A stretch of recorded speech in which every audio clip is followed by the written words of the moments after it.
Okay, so it's exactly 4 o'clock. I'll get us started. So thank you for joining us for today's webinar, Pandemic Recovery and Wellbeing, which is part of the pre-event series for the Malaysia Urban Forum 2020. So before we begin, I'd like to introduce and welcome our keynote speaker, Dr. Azhar bin Ahmad, Deputy Secretary General of the Ministry of Housing and Local Government, Urban Wellbeing Division, to share more about the efforts the ministry is doing to improve well-being and build up community resilience. Just getting the video.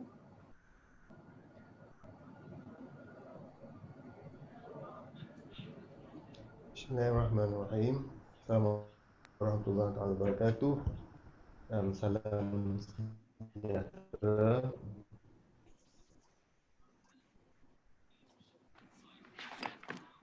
Sorry, bear with this.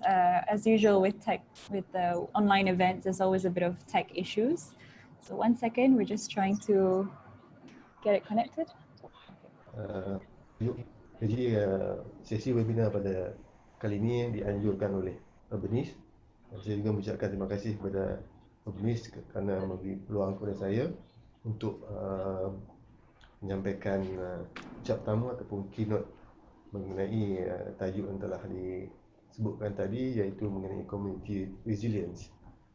Jadi saya dalam konteks Kementerian Perumahan dan Kerajaan Tempatan, community resilience ini adalah merujuk kepada komuniti ataupun kesejahteraan komuniti dalam skop KPKT bertandaskan kepada dasar komuniti negara.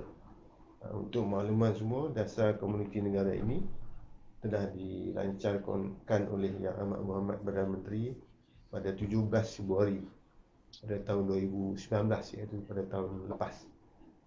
Jadi antara mengapa perlunya dasar komuniti negara ini adalah kementerian melihat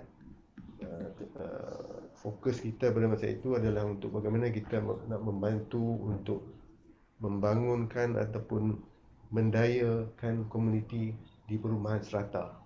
Jadi dalam dasar komuniti negara ni ada 8 kluster yang kita tetapkan, iaitu kluster pertama infrastruktur dan penyelenggaraan, kluster kedua kebersihan alam sekitar dan kesihatan, kluster ketiga keselamatan, kluster keempat pendidikan dan kemahiran, kluster kelima keprihatinan terhadap kanak-kanak, program MAS, OKU wanita ibu tunggal dan juga warga yang daif, kluster keenam keusahawanan dan perniagaan sosial, yang ketujuh perkhidmatan sosial, dan yang ke-8 sukan dan rekreasi. Jadi dalam setiap kluster ini kita merangkakan program dan juga aktiviti-aktiviti mengikut kluster masing-masing.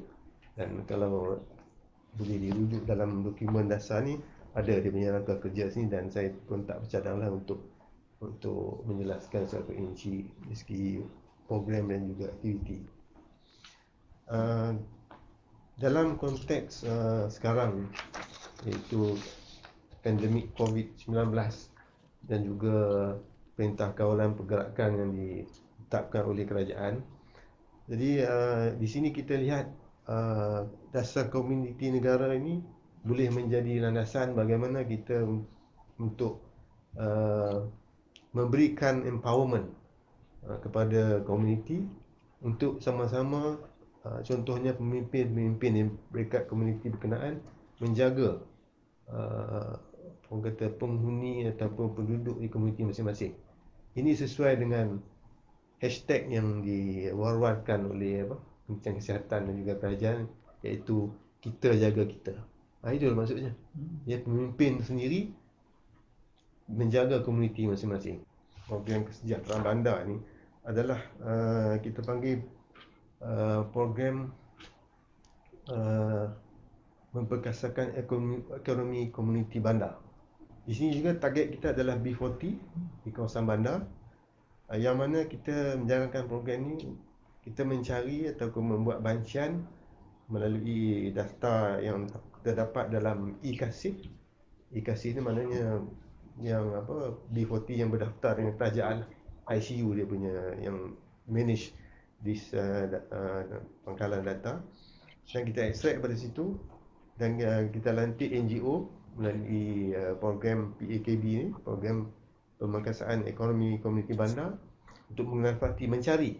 Kita bagi task kepada NGO tu mencari, contohnya 100 orang B40 bandar yang berminat dalam usahawan. Kita ada 13 bidang, 13 bidang keusahawanan yang kita tawarkan, contohnya dalam penyediaan makanan, contohnya jahitan, bakery, dan membaiki aircon dan juga handphone. Jadi bila kita kenal pasti siapa yang berminat, kita bagi kursus asas yang melibatkan juga dari segi pengurusan keuangan, how to manage the account, basic account dan sebagainya, dan kita bagi latihan skill, orang kata hands on kepada ni yang mereka terlibat tadi. Dan selepas tamat kursus tu, dia orang bergerak on their own. Contohnya macam dia dah belajar cara baiki aircon, baiki handphone yang kita tahu sekarang ni memang demand tinggi, dan kita bekalkan peralatan-peralatan basic yang sesuai kepada mereka, dan mereka on their own, dan NGO dia akan pantau selama 3 hingga 6 bulan. Maksudnya bukan dilepaskan begitu saja, dan kita nak pastikan bahawa dia ada get some extra income daripada dulu. Kalau dulu kata dah dapat RM500 contohnya, kita make sure dia dapat extra lagi melalui selepas dia melalui program ni.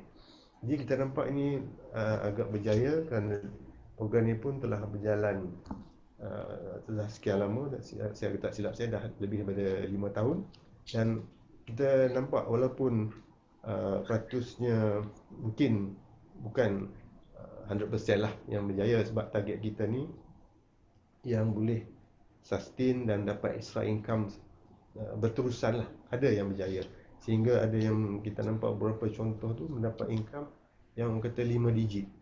Sebelum ni mungkin below dalam 2-3 ribu contohnya.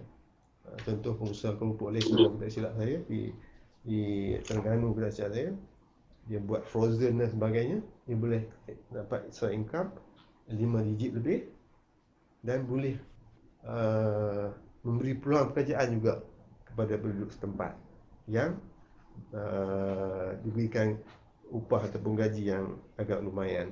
Dan orang-orang begini yang berjaya ini kita jadikan mentor lah dalam kursus-kursus kita yang seterusnya, sebab program ni dia program tahunan, setiap tahun ada.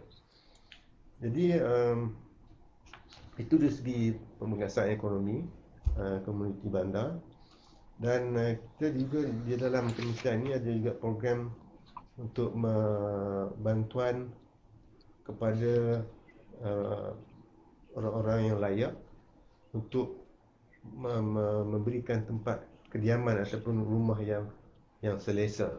Jadi itulah antara beberapa perkara yang saya boleh sebutkan di sini, inisiatif yang terlibat dengan pembangunan komuniti di bawah skop ataupun bidang tugas KPKT.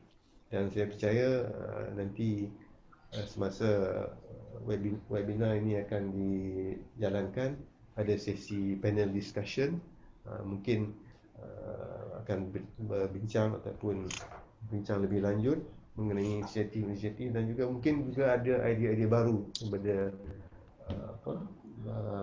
panelis ataupun peserta-peserta yang boleh kemukakan kepada KPKT melalui Urbanice contohnya, untuk kita tambah baik dari segi program di masa akan datang.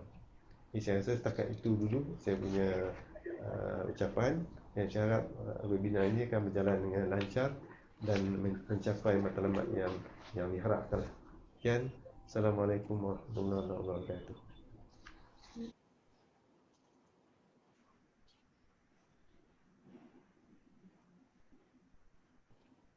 Thank you so much, Yang Berbahagia Dato' Azhar, for that enlightening keynote speech.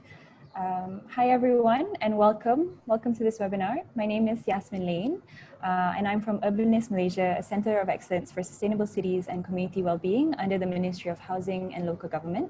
And I will be moderating this session today on pandemic recovery and wellbeing.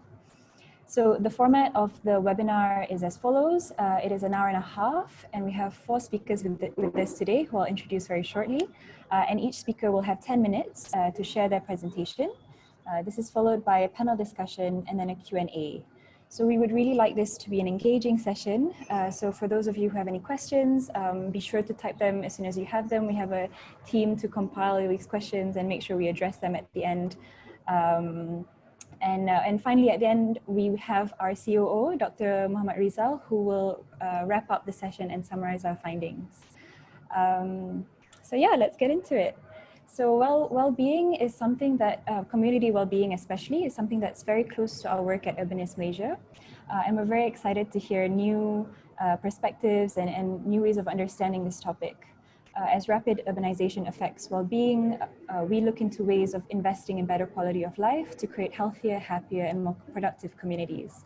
And this could be translated to mean more trees, better access to public spaces, clean air, affordable homes, connectivity, better access to basic services like healthcare and schools, and connection to people and place.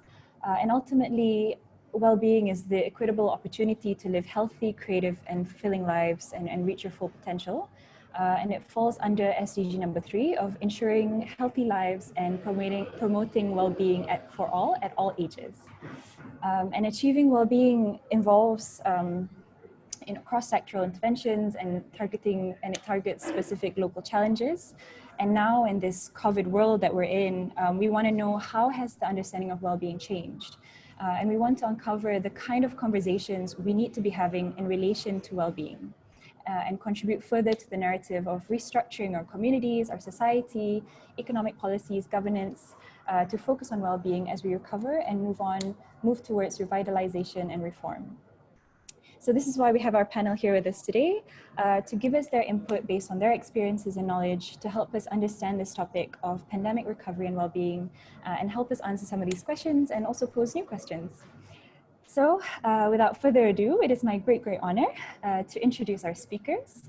So I'd like to highlight each of our speakers actually, so if you could just unmute and say hello when I call out your name. So today we have with us Dr. Shariha Khalid. You could just say hello. We should say good morning because good morning from here. Yeah, good morning from France. Good afternoon to you all in Malaysia. Thanks for being here.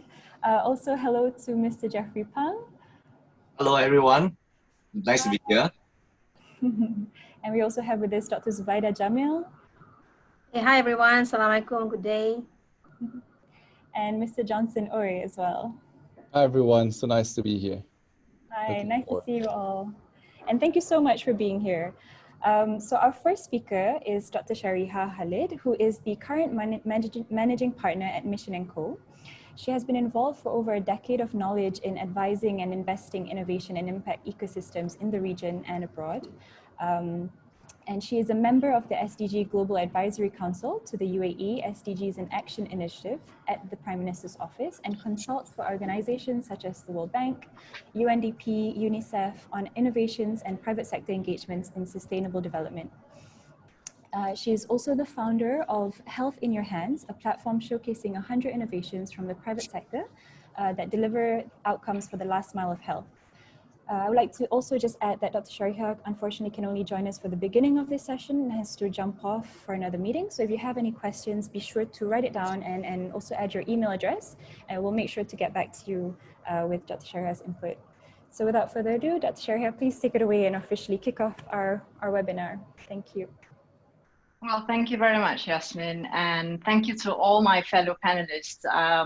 My sincere apologies that I won't be able to hear what you're presenting, but I look forward to looking at the recording later and certainly to answering some of the questions that may come from the audience. I thought that it might be worthwhile. I'm sorry about the dog barking. I did say it at the beginning that I'm not able to control the environment where I am taking this call. So you might hear more animal noises in the background as we speak. But you know, ultimately, if you're looking at creating an environment of well-being, it really is about working with what you have around you, right? And appreciating what you can get out of a situation. So here I am. I've been invited to share a bit about what's happening globally on the well-being agenda, and also in relation to the topic that we're discussing, which is a very important one, certainly.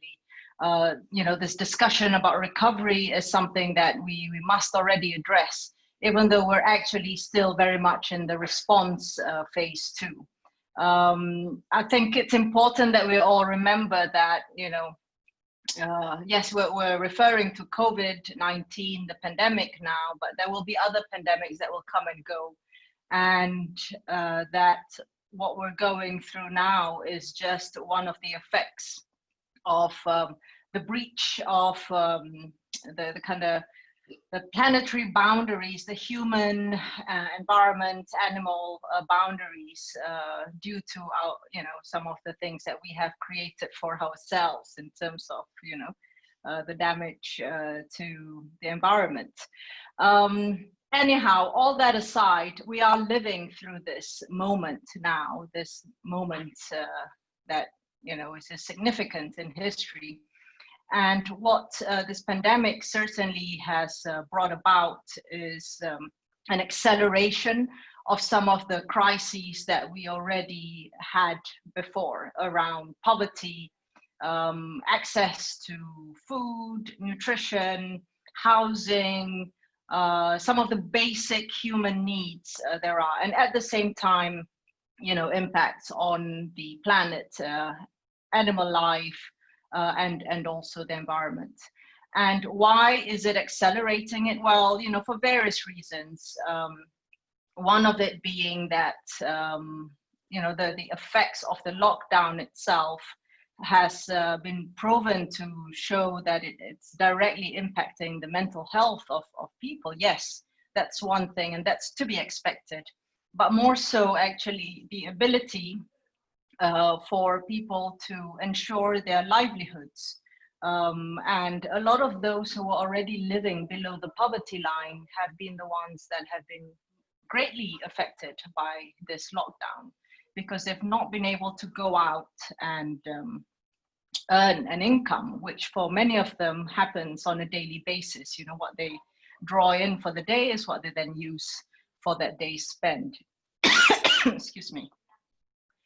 I also would like to share that, you know, when we're speaking about well-being, you know, what does that really mean? You know, what does well-being mean in the context of a person who is living through a situation in their lives that is a struggle every day? And what is well-being in the context of someone who has, you know, a comfortable life, but perhaps some things, you know, they're not able to achieve? This understanding and acceptance that well-being means different things to different people is a very important basis for any programs, policies, you know, engagements that you want to make with society. And acknowledging that, you know, ultimately how can I say, the interpretation of what the well-being outcomes really means is in the hands of those who are facing the situations, right? So it's of course, governments always try to create this broader umbrella within which, you know, they can spur programs, create the right policies, etc., etc. But I think what I have seen, at least with my work globally, one of the fundamental things that actually ensures well-being is implemented at the grassroots level, or, you know, in society, is being able to empower people to take charge of their own well-being. I'll share an example that actually isn't very new at all. It has been around for over 10 years.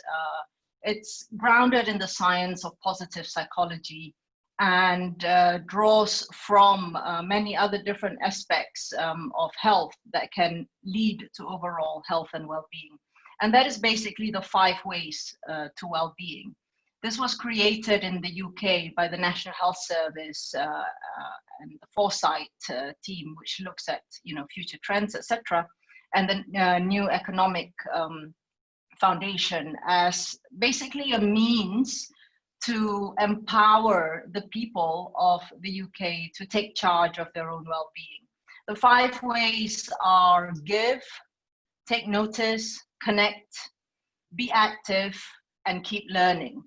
And, over the last 15 years or so that this framework has been around, it's actually shown tremendous results and has been adopted by many other countries, and also lots of civil society organizations, because the framework is so simple that anyone could just extract 1 or 2 parts or take all of it and apply it in their own context. So that's an example of how the simpler you make it, the easier it is for people to be able to be empowered and do something about their own well-being.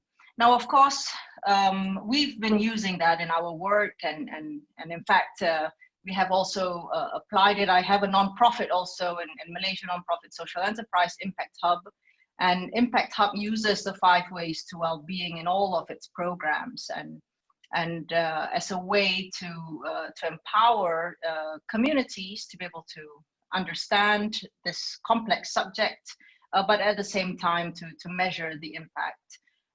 So we have a program, for example, with children in Malaysia called WOW, Ways of Wellbeing, where they form peer support circles. And it was actually just recently created as a response to COVID, because kids were out of school and they were at home mainly, and in fact some of the children were actually driving the need for this program. So that's just one example, but we also take it to an extension of that in terms of the place, right? Because when you're talking about the context of well-being, one is about having the kind of frameworks or the processes for people to feel empowered, and building in ways where they can respond in their own ways. But at the same time, you've also got to create a place where they feel safe, where they feel that there is a potential for them to feel happy and be well in this place. And in the context of our work with the Ministry of Education, we're looking at schools as happy places. Anyhow, I know time is limited. Of course, there's many other things that we can cover around the topic of well-being. I was just trying to break it down in terms of how you can create simple things, from something that's so abstract and complex, such as well-being.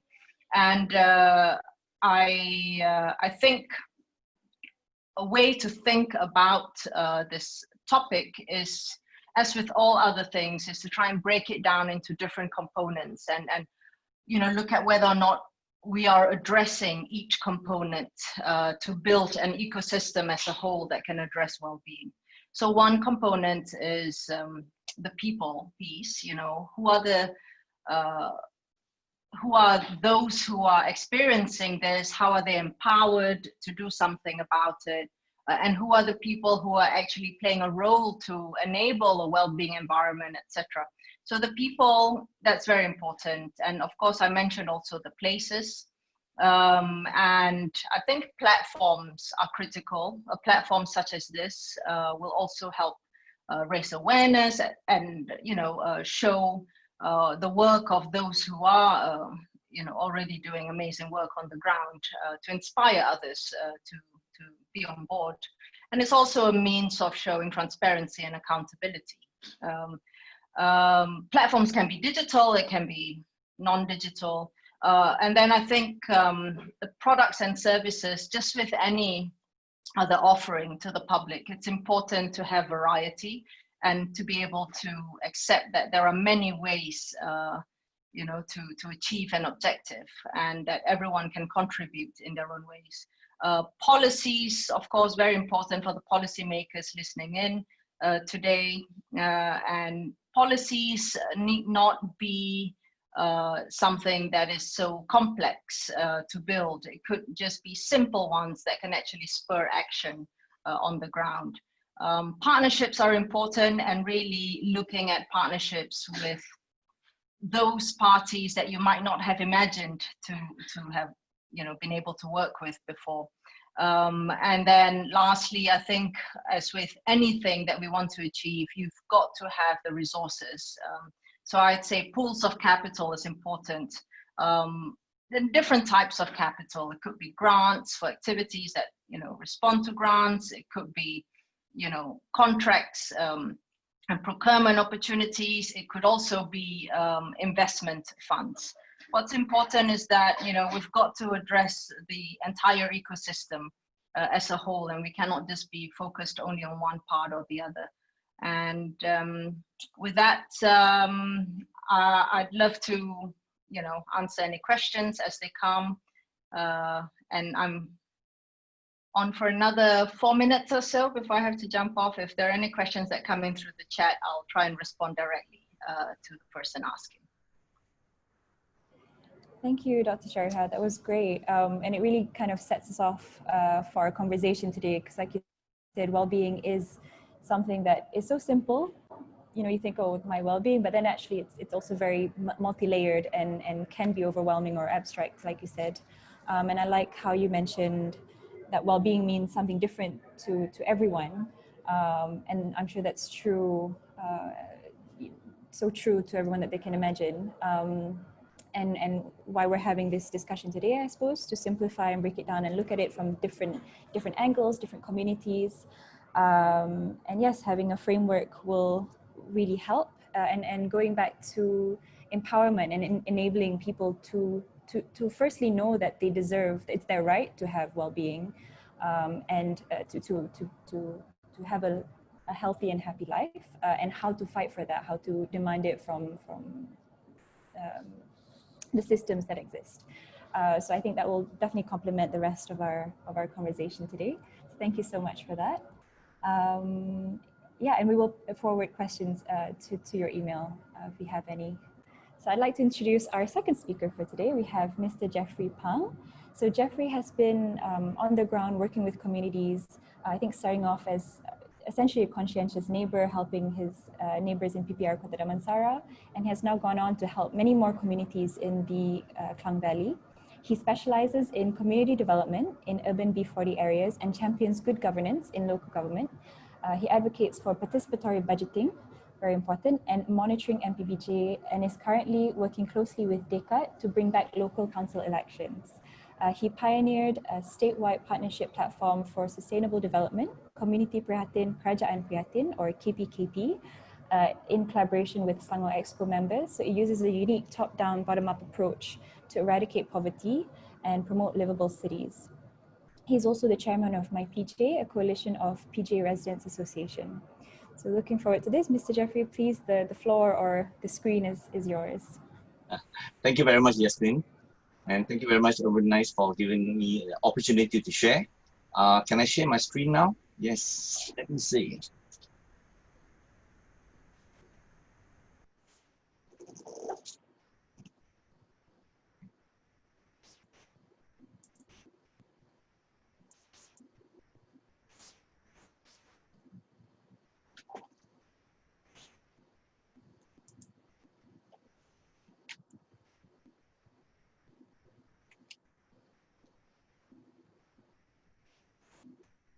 Hold on, there seems to be some. Okay, let me start from here. We are talking about resilience post-COVID-19, but at this stage, I would also like to share with you about two other crises that is going to accompany COVID-19. And that is number one, Industry 4.0. 4.0 is going to bring in a lot of changes, and it changes our life completely, just like COVID-19 have changed us. And the other one that is also pressing hard upon us is climate change. And we have to look at resilience of COVID-19 in the light of Industry 4.0 and climate change as well, because they will affect B40 urban communities quite a bit. So just looking at Industry 4.0, we are quite thankful that right now we have got Grab Taxi, we got Food Panda and all those that actually provide a lot of jobs for those that are unable to get a job. No? So all you need to do is to be a bit more hardworking. But unfortunately, Industry 4.0 is coming very rapidly. I think it will be together with COVID-19, is robots. No, robots will replace a lot of factory jobs, and that means lesser jobs for the B40. And then the other things are things like 3D printers, and you can see the bicycle over there. You will see that all these things are actually, you don't need to go to the shop to buy. You just need to download from your computer, and your 3D printer will actually print it for you. That is all on the physical realm. But on the cyber realm, with artificial intelligence and advanced robotics, you will begin to find very lifelike robots. And on the social level, you might find that some of the families or some of the men or the women would prefer to have a robot companion. And that would disrupt family life as we know of it as well. So there's quite a lot of things that it's going to bring about by Industry 4.0, accompanied by COVID-19. The other one is climate change. And over here, there's a picture over there, Taman Aman Pond overflows. And when I look at it, I was really in disbelief. This is one that we see quite often in Taman Aman. But today it looks like Niagara Falls, you know, and a heavy downpour. And this retention pond was overloaded.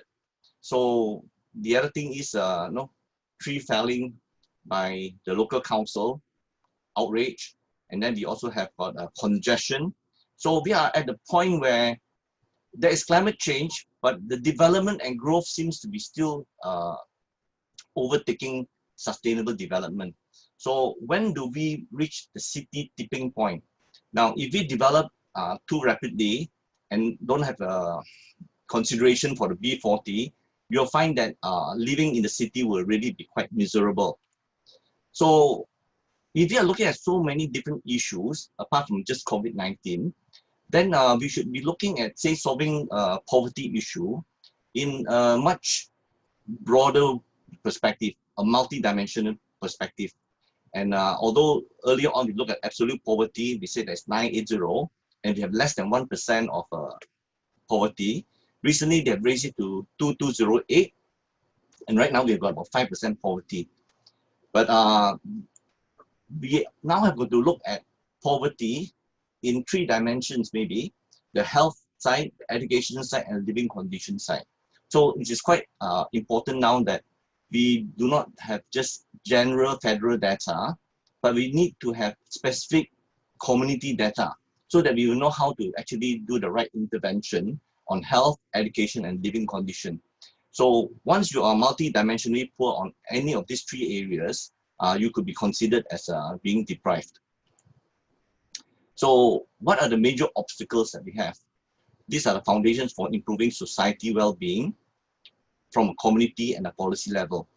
On one hand, over at the other side, you see how marginalized some of the communities are.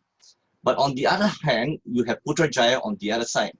And are they very divorced away from reality of life with all their policies? So what we need to do is we need to combine the community and the Kerajaan. So we will need to have a caring attitude. So if the community is caring and the Kerajaan is caring, there is a chance that we will be able to succeed on that. But 5 things that are quite important here is being integrated. You can see at the diagrams there under integration, right above there are a few circles that are circling. Some are moving very fast, some are moving very slow. It represents different government agencies, the NGOs working together. Even though some of them are working very fast, it doesn't affect the overall performance of the system.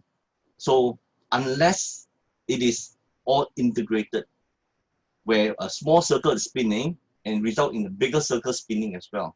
So this ability to integrate is something that is very important. If you don't succeed on that, then you will find that we will have the poor with us for a long time to come. The other thing is having a top-down approach and a bottom-up approach. Which is better? Both of them. You will need both happening at the same time. The government has the power, but it doesn't have the ability to understand what's on the ground. Well, the NGOs at the bottom have the ability and to know what's on the ground, but they are not empowered with the resources and all. So unless we can actually do both at the same time, and it is possible to do that, then we will not be able to succeed of coming with a more resilient community. Another important point is, if only the government and NGOs start to prove their success with a pilot community. Why do I say that? Because when we do on one pilot project in one community and keep at it, you'll see that poverty is related to governance, is related to efficiency of different agencies working together. And how do we overcome that?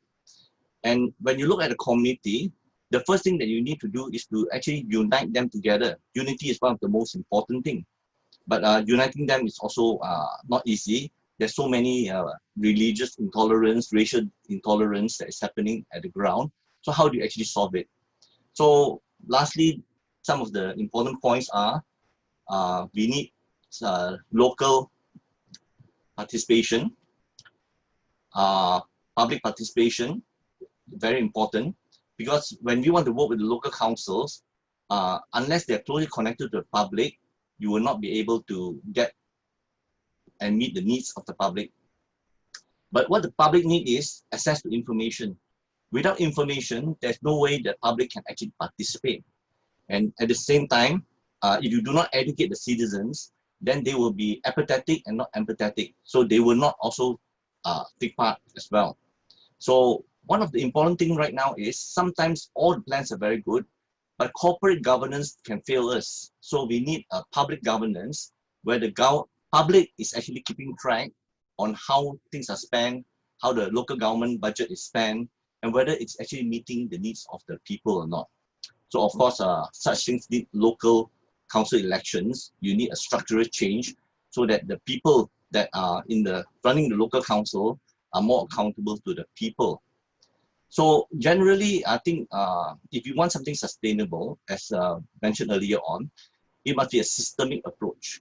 On the ground, we need to give real data to the people on Putrajaya, and they themselves have to be very well connected with people on the ground. So this partnership must be a real partnership and not be a cliche where we say that, oh, we have a smart partnership when it's really not very smart. So now just very quickly, show you some of the community that we have piloted. DESA MENTARI. We try to improve on their well-being by making sure that their external environment is better. So murals is a great help. We repeated that in Sri Pantai. And these are all done by the local residents themselves. So the other thing is community garden. And from community garden, you can go straight to the table for soup kitchen as well. And that would be quite helpful too. Community garden, some of them that we established in Shah Alam, has been producing chili so well that they are actually selling it economically. And there's now upgrading to a community farm as well, where they teach the technology of planting to all the locals. And for resilience-wise, nearby there is a lot of unused land, and soon it will be converted into a production farm where they have enough space to make it viable to earn money planting. There are also abandoned places that we can use, that we can actually change into a place-making mode, and that will help build up unity. This particular community we work in has got a lot of this unity among them, and we're hoping that all these things will begin to provide them a place where they can all work and play together. Talking of unity, we actually work with a few blocks, and sometimes the community politics can get so bad that we have roundtable discussion together with Putrajaya, with MPPJ councillors and the Aduns to try to resolve everything openly.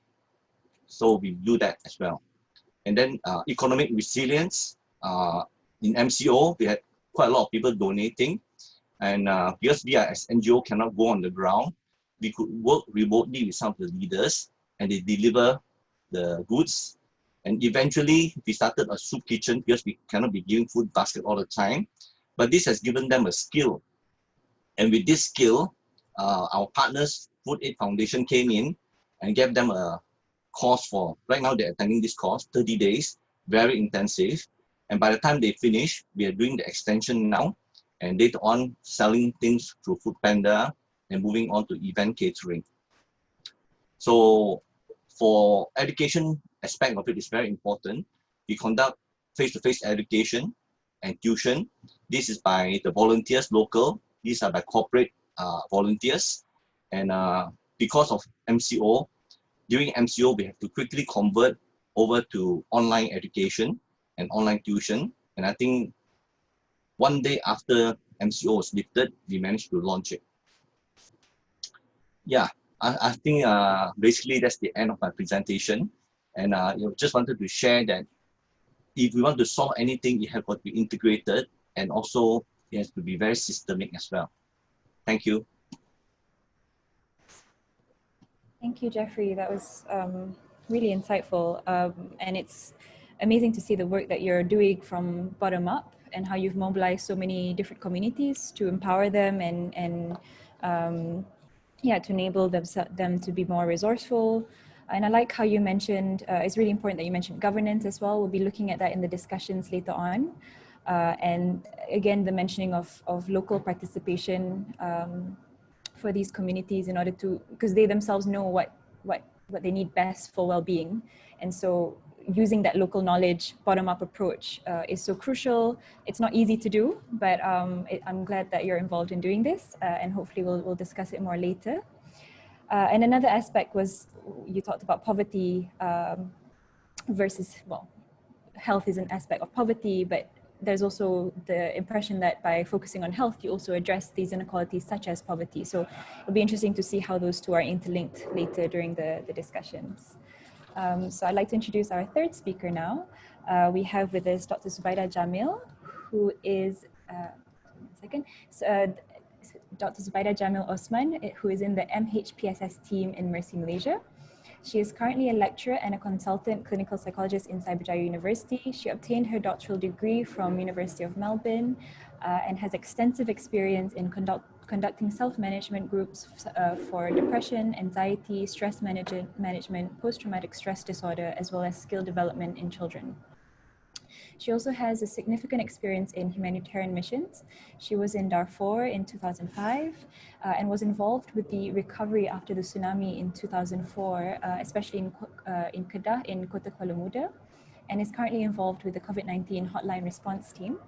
And she also runs her own psychology clinics and sessions in a number of centers around the city. So without further ado, Dr. Zubaida, if you could take it away. Hi, thank you, Yasmin, for short and sweet introduction, and thank you, Urbanice, for inviting me to talk or share my experience here. I think by listening to the previous two speakers, I feel that my part has been, like probably Jeffrey and Dr. Shariha has touched on the societal part and economy and community part of it. Okay, so I think for us, for me especially, I think I am I'll be looking at a more personal level. Okay, and psychology by its definition is a scientific study of mind and behavior at personal level. Okay. Now, I think I would like to kind of look at the, COVID-19 pandemic and what the framework that we use in dealing with this. But biopsychosocial biology is the pandemic, but it's not only affecting, it's not only affecting in terms of the illness, but also the psychological as well as the social part of people or the community. Okay. So when we were challenged or confronted by these virus, the spread of this virus, a lot of people are actually concentrating on, like all stopping or containing the virus from spreading.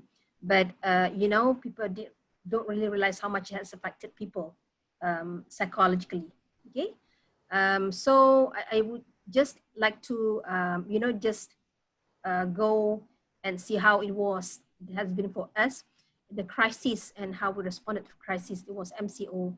And it's interesting to see people's behavior when we respond to this, you know, like when it first, the lockdown was introduced, not many people were actually following the regulations of staying at home until it's been enforced, until some, you know, until some people have been arrested and been reprimanded and whatnot, okay?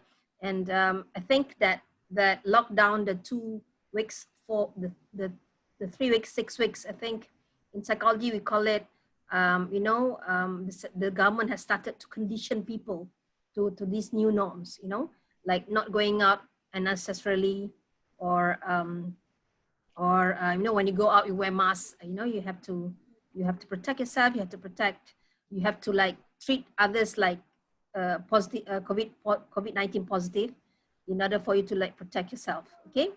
And I was involved in this responding to this crisis, where people like Yasmin said, we were involved in these hotlines, and I can see that the people are not, our people, Malaysian society, are not very prepared to deal with these situations. A lot of uncertainties until now. Yeah, we cannot really relax and you know, like saying that we have won over the COVID-19 pandemic. We although the numbers seem to be decreasing, but you know, lately it has increased again, and we have seen examples from Australia, from Hong Kong, you know, and how it has gone back. So there's a lot of uncertainties, and that kind of you know, like gets people into this fear and anxiety kind of response. Okay, so and then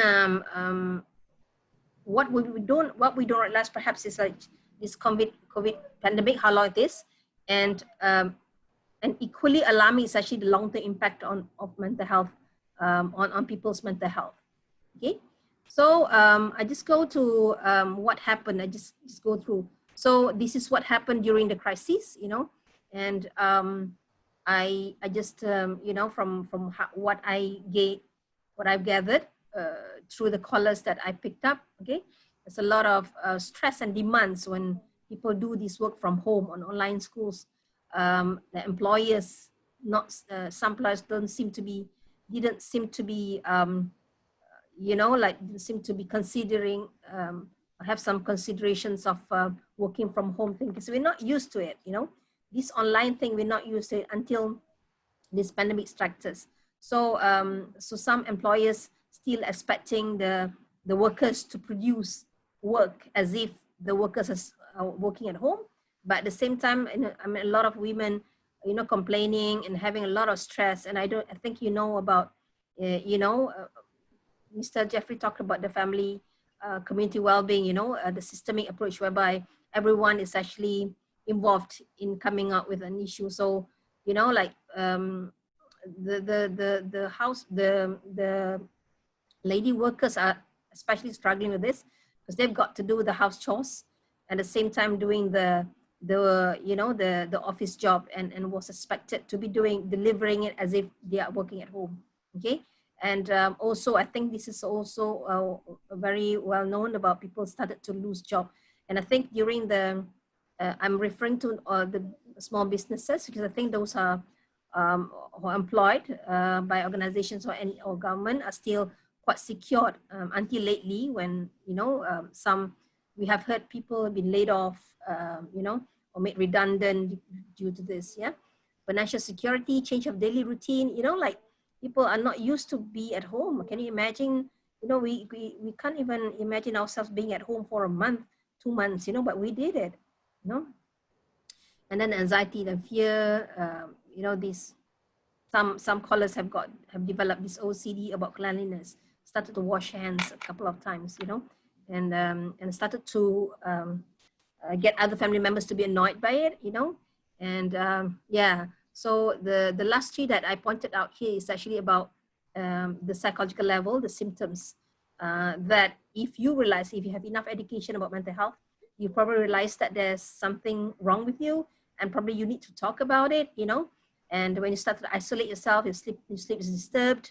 You you probably want to talk about it rather than thinking that this is, it's wrong to talk about all this because of stigma and whatnot. Okay, and then next to the recovery, people started to go back to activities, and there's a lot of issues there as well. And if you go press around, some organizations have asked the employees to go back to work when there's no kind of backup for the children. Like some of them have got, lots of them have got small children, and the nurses were not open yet during that time.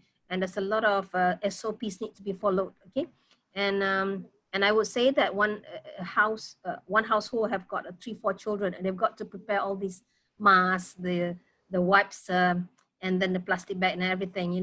So I think that's actually it's actually affected people's well-being as well.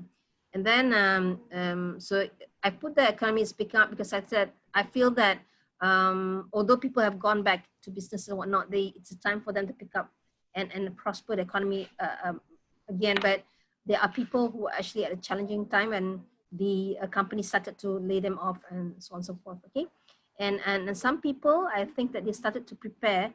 So if we talk about resilience, as personal level, it's basically it's someone challenged by some difficulties in life. They're able to bounce back without having a mental breakdown. Okay, so that's resilience. It's not something that come out of you just like that. It's usually it's usually very much determined by a few internal and external factors as well. Okay, so internal factors can be your own personality or way of thinking. External can be support or the people around you, the availability of people around you. Okay, and revitalisation is about sustaining and also maintaining the well-being.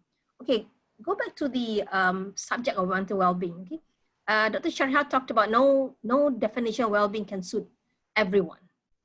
Okay, and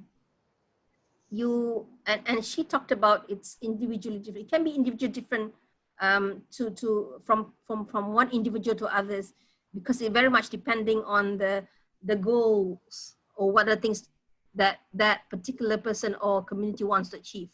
Okay, so for certain community or certain individuals, it can be just a notion of happiness and contentment in life. It can be, well-being is like absence of disease, can indicate well-being, or economic prosperity, right? But WHO has come up with a definition of well-being. It's basically an individual capacity to realize, ability to realize his or her own abilities, and ability to cope with the normal stresses of life, where someone can work productively and fruitfully and able to make contribution to his or her community. So it's like when people talk about community, these persons actually form a community. Okay, so if you work from systemic point of view or systemic perspective, we kind of look at the individuals as a unit that form that community well-being. Okay, so so the mental well-being definition here encompasses the cognitive, behavioral as well, cognitive thinking, the behavioral as well as emotional aspect of an individual. Okay, so this is contribution is more behavioral, this is more the emotions as well, this one is more of the thinking.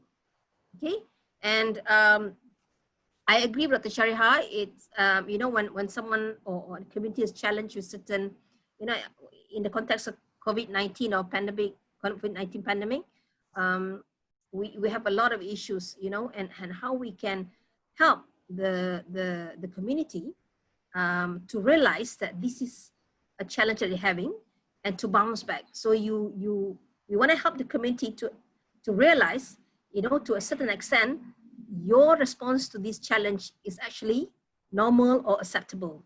You're feeling stressed out, you're feeling a little bit of depression, feeling a bit of helpless. It's actually there and understandable. It's understandable for you to have that kind of feeling. Okay, but we want to empower to say that we validate that kind of feelings, we acknowledge and validate, but we want to guide them to say that, yes, I'm having this kind of feelings. I got frustrated, I got laid off, but then you want to guide them to bounce back. Okay. So it's very important to acknowledge and validate, but then we have to bounce back and see. That's why the 5 things that Dr. Shariha talked about, where, you know, you kind of look at, so the stress is seen as a way for the person to look at other potential that they have. I mean, you have I think you have heard of people who stopped. I think you've heard about someone who has stopped working as a pilot and start to do Grab, you know. So this is one of the examples. Okay. Yeah. So I think that's all for me in terms of mental health or mental well-being. Thank you, Dr. Subaida. Thank you so much.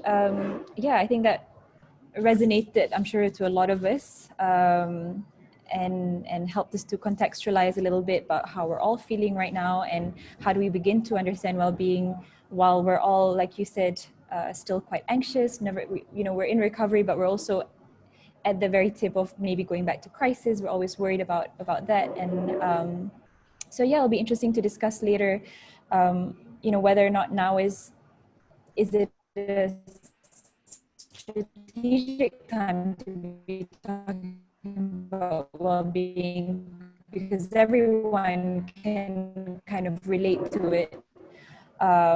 Like how you mentioned, rightly mentioning your kids to go to school, suddenly we've had to shift to a completely different way of life, and that's definitely a big stress for a lot of people.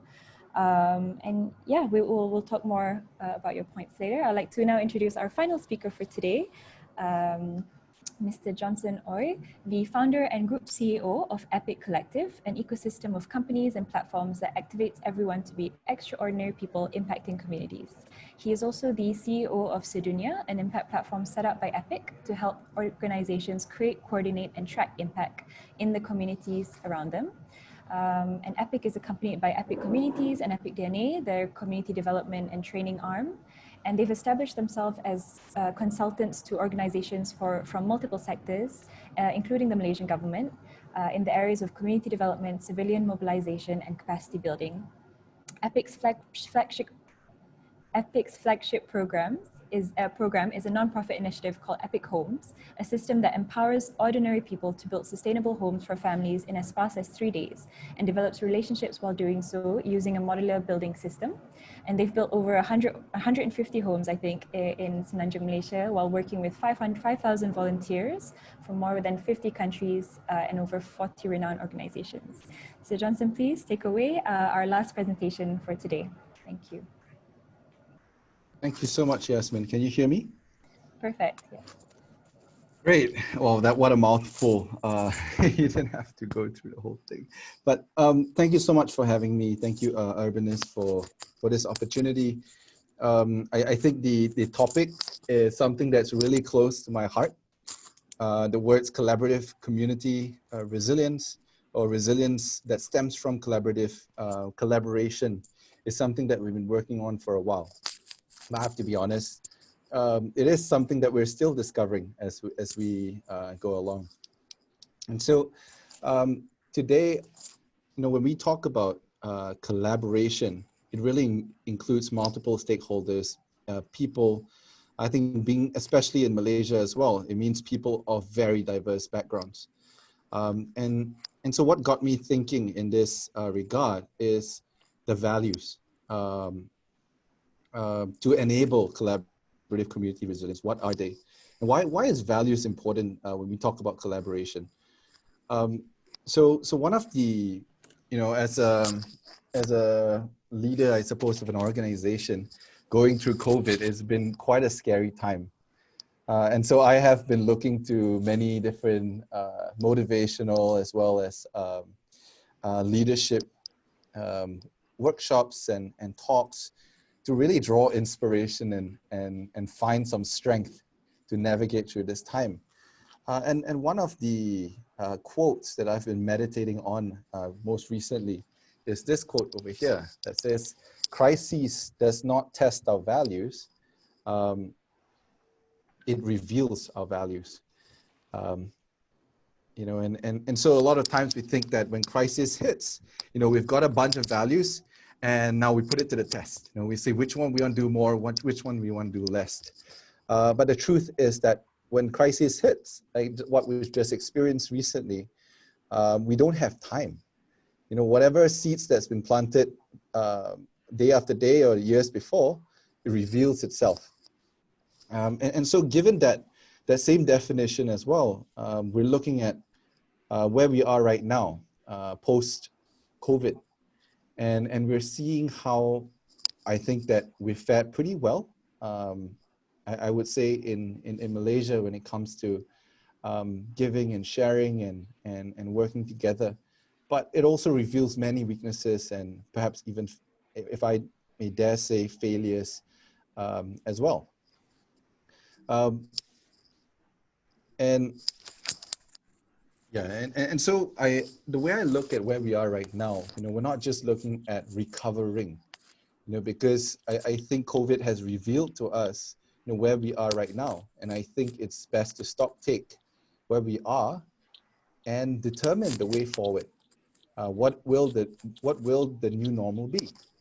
And so the situations of poverty, of inequality, things like that are stemmed from the values that are practiced by the leaders that are in power or the rakyat of Malaysia. And that's why I felt like spending a bit more time addressing values and what are some of the values that we can look at redefining today. And so why is it important? I think here we've seen, you know, in terms of collaboration, in order for collaboration to happen, you need unity first. And of course, one of the best ways to unite people is around a common enemy. And in this case, we're blessed with COVID-19, which has really brought many people together. I must say that the collaboration and the unity that I've experienced in the last 5 months has been way beyond what I've experienced years before. We're working so seamlessly. Of course, it was a bit rough in the beginning, but now we have so much more trust, so much more effectiveness working together, even with government agencies as well. But unity is just the first step. You know, we've seen how if there is no, in order to, we can't just stop at uniting, but there needs to be intentional, productive movement. And how do we create that? I believe that what's important at that point is common values. And so that's something that's undefined, you know, and we've probably seen hints of this just focusing on the common enemy and uniting people, where sometimes we misplace and we lose sight of who our common enemies are. You know, so we start looking at the neighbors that we live with. You know, I think there was mounting tension with the refugees, you know, and all these sort of stuff will start to creep in, which basically dilutes the effectiveness that we could otherwise have. And so I'm also a huge believer of this quote. You know, we hear this a lot: knowledge is power, knowledge is power. You know, but actually knowledge is not power. You know, we're seeing it these days. People have so much more access to the internet, but yet maybe we're not even as clever as the ones before who only had books and had to go to libraries. What's important, what is power, is applied knowledge. And so when we look at applying that to, I suppose, a community, when we talk about collaboration within a community, then values doesn't just stop as a word exercise, but it needs to be followed by action. Action which then spurs the stories that we tell ourselves, or the narratives, or a communal memory, which can then be shared to multiply the effect, which then forms an environment, and then it becomes reality. You know, so the state that we're living in today, you know, in terms of the systems that we live in, are really just repetitive cycle of the story that we tell ourselves, and that's the way the world works. But I think we've come to a point where we need to question that and see what else do we need to change. And so these are just some thoughts of mine, and I just want to do a time check as well. How much more time do I have? 4 minutes? Okay, 4 to 5 minutes. Great, thanks so much, Yasmin. And so in terms of some of the redefinitions, I think the first one would be to look at moving from a transactional relationship to trust building. You know, and let me clarify, I think when we talk about transactional relationships, we're so used, you know, to trading. You know, do you have what I want from you? If you don't have what I want, I'm not gonna really care about you, or I devalue you. You know, but I believe that there is a need, and when we talk about a community developing, to collaborating together, we need to go beyond what we can give each other to the desire to build trust. And it doesn't just end at trust, because the more trust is built, the more exchange of information happens. The more exchange of information happens, the more precise solutions or reasons to collaborate appears. And I've seen that happen in the work that I do. So take, for example, in Epic, we've been building homes for the last 10 years through Epic Homes, one of our key initiatives. And the thing that we always say about Epic Homes is it's not just about building houses, but it's about building relationships that leads to long-term development process. And so I suppose some of you, if you can just simply Google the Asli Co, that's one of the social enterprises that emerged as a result of 2 volunteers who became a couple, who started a company together and started working in the communities and friends that they made in the communities that they care about. And they were doing pots and handmade soaps. But we all know that during COVID, you know, there is no business as usual, and so many of us have had to pivot. And they are one of the companies that's pivoted very successfully and very quickly as well. And so they've moved on to sanitizers and masks. And as you can see, the beautiful designs. And how have they been able to do it? I think first of all, they have the trust of the community itself. And so when they introduce new products and whatnot, the community is not in opposition to it. They feel assured in making that transition. On top of that, the transition was also aided by relationships that has been built through the community of, through the Epic community itself. And so in this case, we have an example of Jix, who's one of our master builders, who also knows how to sew, which we all found out during COVID itself. And she acts as a trainer, and there is a whole equitable model to this whole collaboration. The second value that we're looking at is equality to equity. You know, and this is something that is so important that we understand. So equality means that everybody gets the same. But we need to realize that in reality, there are many people that are not the same. And some people are of different standing, different background, and they need a little bit more support. And that's why it's so important that that relationship is built, so that empathy can be created, so that no one's left behind. I think when you talk about where we are right now in our situation, there are rumors that we are facing a potential food scarcity. And with that, the first to get hit would be the B40 communities. And you can imagine, if put in a desperate situation, and if first of all, they don't feel like they're being cared for, people are not listening to what they need, then people who are pushed into a corner are forced to take desperate measures. You know, and that could be something that many countries would be facing if this continues. And I believe that it very well may. Third value would be to move from I win, you lose to we win together. And so this is another example of another social enterprise that has emerged as a result of Epic projects. In this case, is Native. Native actually specializes in Airbnb experiences, but they also had to pivot. And so they ended up selling durians. And so this opportunities emerge as a result of this relationships being built, understanding what they need, what they have, what they can't do, and looking at supplementing and then forming a new opportunity.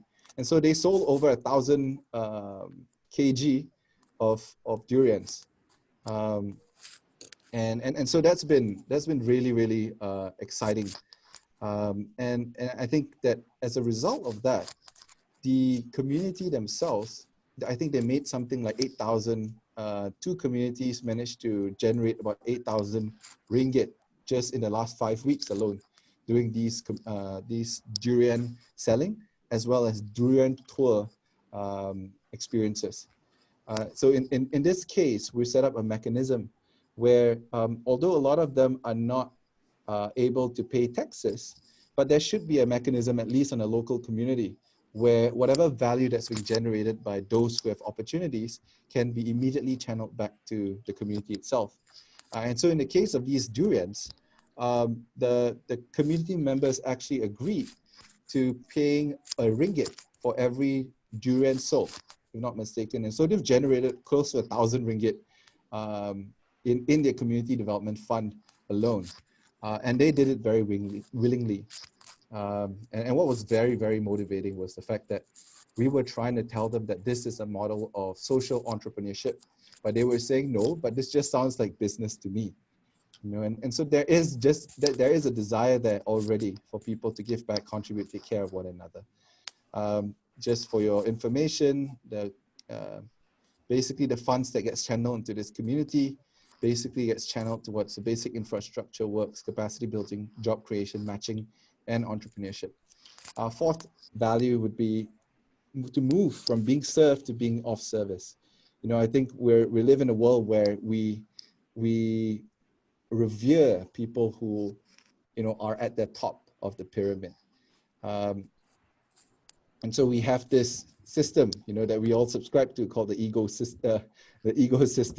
But I think we need to understand that we are all part of an ecosystem, you know, because at this point in time, if we subscribe to ego in times of desperation, then people start to hoard, people start to retreat, people stop sharing.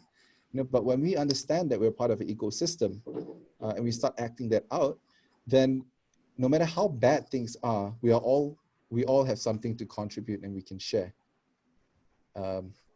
Yeah, so I think in this case, I'll skip this slide, but essentially it just shows that all of us, whether privileged or marginalized or underserved, you know, we have a role to play. And this is part of our definition of success in EPIC, where you don't become rich or you don't accumulate resources or become successful for your own luxury, you know, but the ultimate expression of your purpose is to be able to give back and leave a legacy in others. Okay, last one. Generating cash to generating value. You know, so I think this is extremely important during this season as well, because in order for us to generate cash, not everybody is adept at business. We are losing jobs.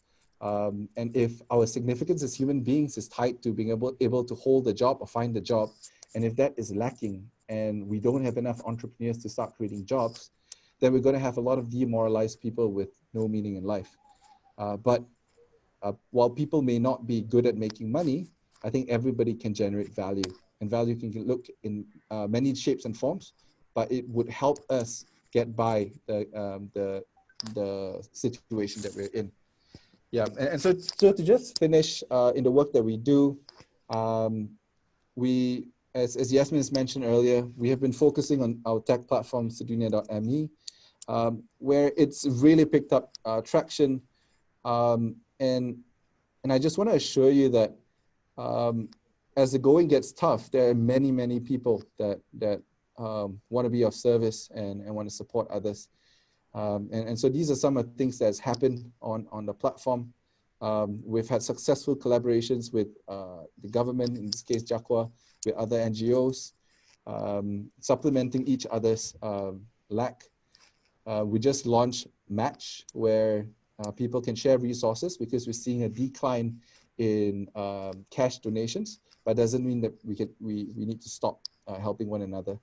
And this is some of the activities that's taken place. We have actually raised about 1.9 million through this platform in the last few months, since MCO. And so that really shows you that people want to make a difference. But I suppose in this case, there is a need to create more platforms like this one that we're on, and like Sedunia. I think the government as well has to play a role in in celebrating and acknowledging these behaviors and finding ways to generate more of it. Yeah, so thank you very much. Thank you, Johnson. Wow, that was really great. I wanted to stop you because you ran over time, but I was quite engrossed in the discussion. Don't worry.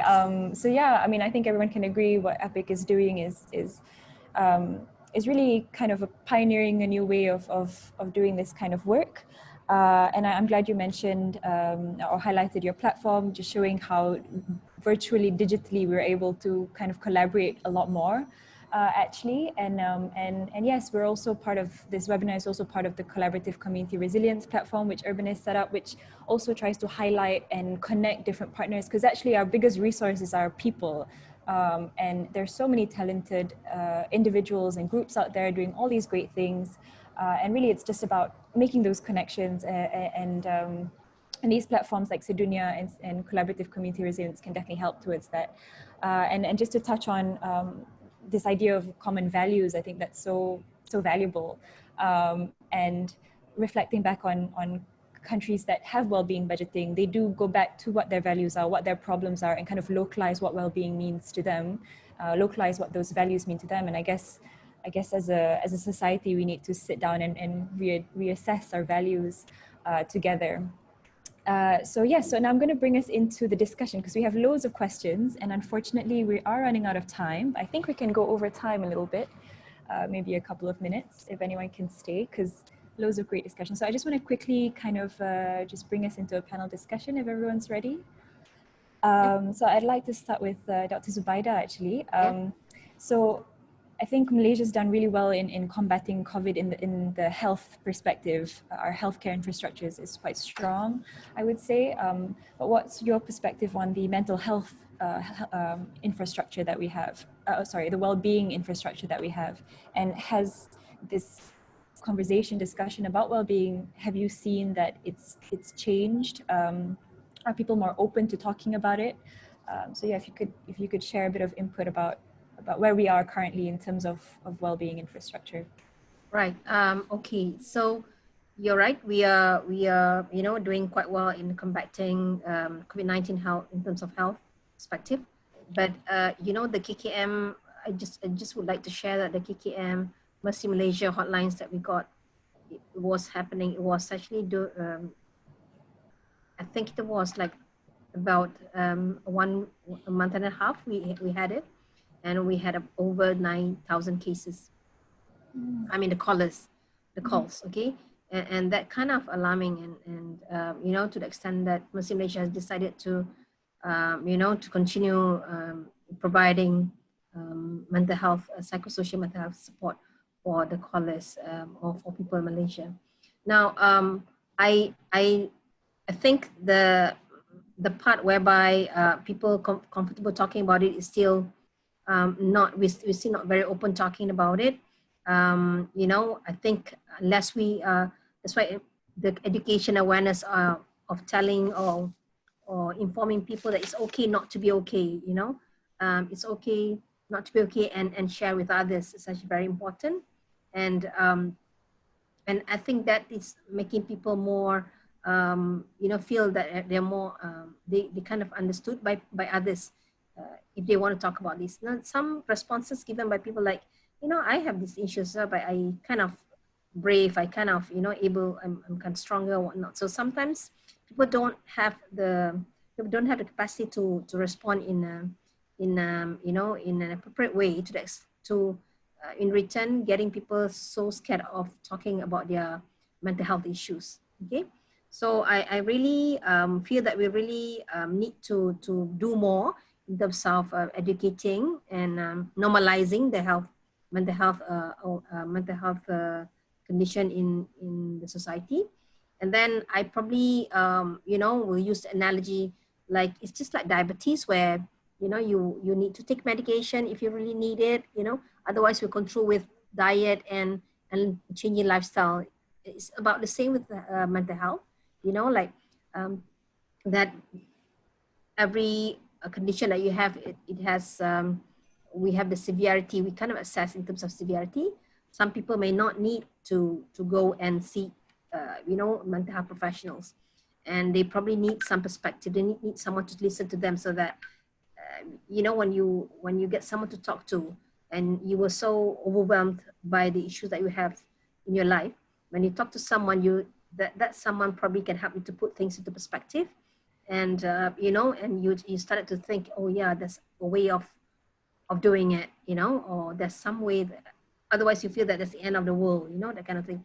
That's why we really encourage people to go and talk to someone. So there's a campaign about Let's Talk, and I think you realize about there's a trend, the steady trend increase of the prevalence of suicide globally, you know, during this COVID-19 pandemic. Okay, so it actually signifies how important it is in the perspective of well-being. Okay. Yeah, I think that's really interesting, and there's actually quite a few online platforms that have been set up to help people. So if people do have any you know, issues that they want to talk about, and I guess, like you said, the idea of not being afraid to talk. And I think amongst the younger generation, the conversation is a bit different with social media. There's a lot of, like, you know, expressing yourself, that sort of thing, which helps a lot. Yeah. But yeah, I think, yeah, thank you for that. I wanted to ask the next question to, well, to both Jeffrey and Johnson. So Jeffrey, you mentioned this integration of kerajaan and community, and how there needs to be caring and compassion on both sides. And I think, yeah, compassion is a tricky one. And going back to Johnson, what you were saying about having a common enemy, and you know, sometimes that can come across very uncompassionately. So I guess I wanted to ask Jeffrey first, how do you see, you know, governments becoming more caring and compassionate? You know, what are the steps that need to be taken in order for that to materialize? I know it seems quite straightforward maybe, but yeah, if you could touch a little bit about building a more compassionate governance structure. Actually, I agree very much with what Johnson have said about values. It's sometimes our approach to the work that we are doing doesn't have the right value. For example, if I'm in the government department and I'm working, I feel that it's a very honorable position, because that is a position that I can actually exercise my work for the benefit of the community and for the well-being of the people. But unfortunately, the culture is, the value system is, I'm here to just do a job. No? So the concept of serving the public is not really there. So in fact, sometimes they could be an obstacle towards a resilient community. So there are many different approaches whereby we can get them, or the public sector, to be a bit more compassionate. But unfortunately, it has got to be through public governance. We have worked a long time with local councils, and we like to cooperate. We like to do things together, but the resistance is there because the value system of their work is not to serve. So for us, we practice servanthood leadership, and if this is actually instilled in the government servants, then you see a total change in compassion. So unfortunately, since this is not working, we use public governance, we use freedom of information to force upon them a new culture. So I think this is one of the most major obstacles that we're having. People working in silos and not to serve each other.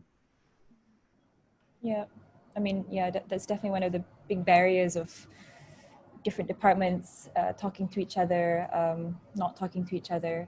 Yeah, thank you for that. So going back to Johnson, if you could share more on the community side, how do we develop more altruistic communities like you've managed to do so through EPIC? Because yeah, I think that sense of wanting to help each other is really important. So how do you, any comments on building a more altruistic community? Sure. Another quote, I don't know why I have a lot of quotes today, that comes to mind is that values are caught, not taught. You know, and so it's not something you sit in a classroom and download, but you catch it by the environments that you interact with, the people that you experience, And I think going back to what Jeffrey had just answered, I believe that the government plays a huge role in that, because the government naturally sits at the top, you know, and they have they have all the power to influence and shape the environment and model out, you know. And I think servant leadership is so important, you know, and I've had working in community projects and working closely with different government offices and ministries for the last 10 years, I've had the privilege to work with really good, caring, big picture, focused government officers, you know, who are very clear about what are the challenges and what is the value they're looking to provide to the community. But I've also had opportunities to work with some that I think one of the things as a social enterprise or a community-based organization I don't understand, and I suppose it goes back to the value that I just talked about you win, I win, you lose. You know, in our case, there has been instances where we felt like just because the NGO who are committed to making that change gets a little bit more attention, it seems like it was perceived that the government is not doing a good job, or we're making the government look bad. You know, whereas we should think of ourselves as active players, and the government has the power to unite all these resources to create that good. You know, and so by modeling that out itself, you know, that will create a more positive environment for even NGOs such as ourselves or other NGOs as well, to then model that out into the communities that we work with. You know, because over time, you know, if you keep getting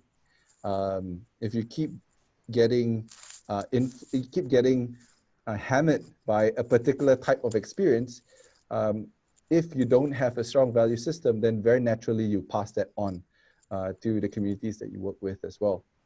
You know, so in addressing your question, I think it needs to be modeled out. You know, it's not something that you go in and you put up a couple of banners and somehow the community will get it. But it needs to be modeled out, and it needs to be transmitted through trust. And that's why it's important that relationships are built and that we see the stakeholder communities as people, not just beneficiaries, but they're people that can eventually give a lot of value to the world and to their own community as well. Yeah, thank you for that. I think definitely going back to collaboration as well, if all the different levels of governance, NGOs, people, community could work together, and I think having this common enemy, like you were saying, could really become something that starts this process of collaboration a lot better. So yeah, I'm going to open it up now to Q&A, and I think we've been compiling the questions. There's quite a few specifically for Mr. Jeffrey, so I'll let you answer that. I think they've got your number and everything, so that's great. There's a question for Dr. Zubaida on domestic violence and how that's become a huge issue and something that people don't talk about as well. And how do we tackle this situation in terms of community planning, housing development, and the well-being agenda? So if you could quickly address that. I think we're running out of time. I think this is a very interesting question, Mr. Noor Hazlan. I'm very, very happy that a man, you know, talked about this domestic violence thing. And home, I mean, during the lockdown, home is unfortunately not a safe place to some people. Yeah, I think we know that child abuse and domestic violence cases are actually have been increased during the lockdown. In our community or in our culture, domestic violence is not usually not talked about openly, and as we have been taught not to talk about our marital issues openly to others, as we want to save face, or we don't want to, you know, to embarrass ourselves and so on and so forth. So, there's this cycle of violence in domestic violence whereby the perpetrator will kind of abuse you, then they will kind of sweet talk and give something to you. And, you know, the wives or the victim will be like giving in and, you know, start wanting to be with that perpetrator again. So there's a cycle of violence there that have been, you know, identified in the research and studies. Okay. Now, if we can train our society to be sensitive, now it can start from family, from the family, systemic family, whereby you can model out to your children about respecting women, or about, you know, about dealing with issues, not having to resort into physical fights and abusing. That'd be good. And if you say the tackle decision in terms of community planning, I think, I think you've heard about the French government that French government has introduced this way, whereby they kind of encourage people to give certain codes to where they go, for example, to supermarket or pharmacy where they go to, and they give this kind of code, and the person who receives that will be doing the report. Okay, so there are a few ways of dealing with this, but I think in the community itself, if we train ourselves to be sensitive to changes, for example, if you see one of the neighbors having bruises or whatnot, you can approach them, okay, and see whether, and see whether they want to be, want this to be reported or not. So, and in terms of housing development, I think it's very difficult in this urban situation whereby, sometimes you don't even know your neighbors, right? You go to work and you come back home and don't even know your neighbors, okay? And sometimes you heard someone's crying next door, but you don't even know who it is, okay? So I think that unity, or the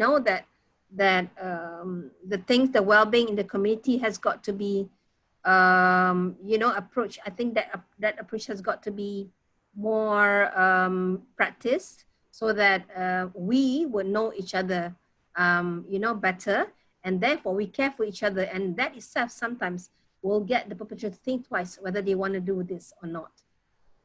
Okay.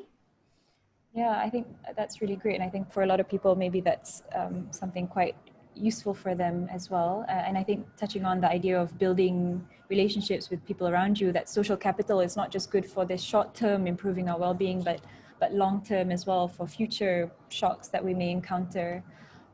So yes, thank you for that. We have, and that's not only for domestic violence, but for child abuse as well. And child abuse as well, yeah. Right? Yeah. So just taking care of each other and being a more caring society, essentially. Yeah.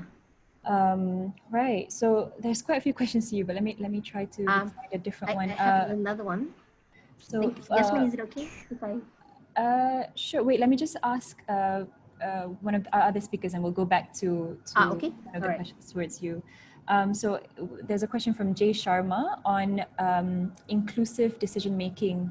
How can we ensure post-pandemic recovery can be inclusive, and that all the decisions, resources, and governance, and that people are consulted not after decisions are being made. So maybe this is something that either Mr. Jeffrey could take on inclusive decision making. How do we ensure that? Yeah, in the Petaling Jaya area, we've been advocating participatory budgeting, and this is where we determine 1 year in advance how we're going to allocate the resources. So if it is properly carried out, then you find that all the marginalized community will have a voice as well. But unfortunately, the consultation is not so inclusive, so we're not achieving that. So I would say that primarily the main area would be a good participatory budget exercise and properly represented by everyone. So in PJ, we have asked for budgeting dialogues, and they hold it during the weekdays so the poor people cannot go.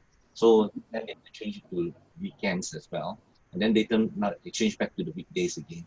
So it is determined.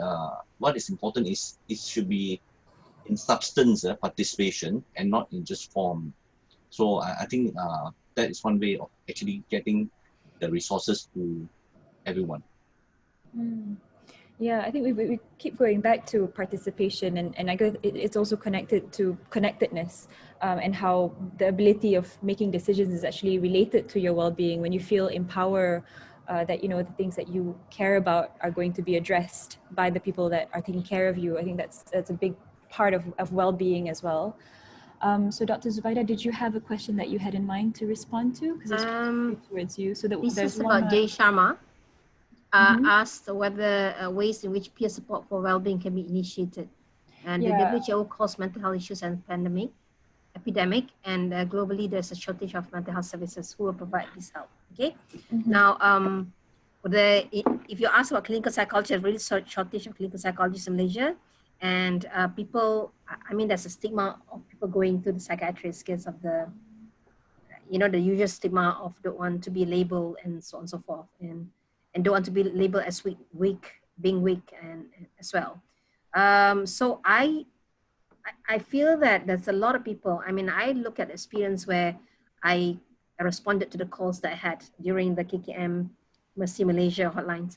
I think there are a lot of people who needed people to listen to them, and people, or someone who can do some listen and putting things to perspective. Number one. Number two is someone who can do some psychoeducation on them. When I talk about psychoeducation, it's about us telling them, normalizing that their feelings during that time. So, and giving the education. For example, I give you one case that I've responded to. This guy who had been washing hands and washing and washing. I was telling him, what you did is correct. You know, the problem is you do that out of your you know, the intention to protect yourself. You've got to do that. You've got to put on the mask. You've got to have that awareness education so that you can protect yourself. The problem is when you do it too frequently and too intense. And this is when it becomes a problem in the house, or it's actually giving, you know, create a stress in you. So he went, yeah, no one says that it's okay to wash hands. I heard from you that it's okay to wash hands. Yeah, I think it's about perspective. I said, if you're doing it too much, too frequent, then it becomes a problem, you know? So, so sometimes people need to listen to this kind of psychoeducation that kind of telling them when anxiety is facilitating, when anxiety is debilitating, you know, that kind of thing. And when, so if you've been laid off, it's very, very understandable for you to feel down and, you know, demoralized and so on and so forth. How long do you think you'll be crying? Is there anything else, resources that you can do so that you can go on and you know, like continue to do things in your life? So I think to answer Mr. Jay Sharma's question, I think it's good to mobilize services in mental health, especially those who are trained in the psychological first aid. And then I think for those who they can actually go to the clinic kesehatan. Clinic kesehatan will be referred if you think that this time we do some assessment, and if they think that you need further assessment, further kind of treatment, they will refer you to the experts, to the specialist. Okay, but I realize I agree with you, the peer support for well-being, where, you know, a group of you checking in on each other, how do you doing, you know, what did you do, and let's go and have a chat or things like that. I think it's very good as well, so that people who are actually affected or psychologically affected or depressed or not wouldn't be isolating themselves further. Yeah, I think that's really interesting. It goes back to what Dr. Shariha mentioned earlier about well-being needing a physical place, or, you know, a space, like a focal point for the community to check up on each other, to have these kind of talks between mothers, between elderly, you know, because each of these groups will probably have their own worries and want that kind of support, which I guess, yeah, it's just, these are the kind of things that we need to improve. I think, yeah, sorry, yes, I think Urban Committee really have to look at it, Mr. Johnson and Mr. Jeffrey. It's about, I think this is the first time I got involved with all of you, and it's really, really enlightening. So I think the Urban Committee has got to look at this, where people can talk, can, you know, can check in on each other, can relate, can, you know, build up relationships, a good relationship with each other. Yeah. I mean, I think in the UK, they have a neighborhood system where they create a WhatsApp group and they chat to each other about these kind of issues.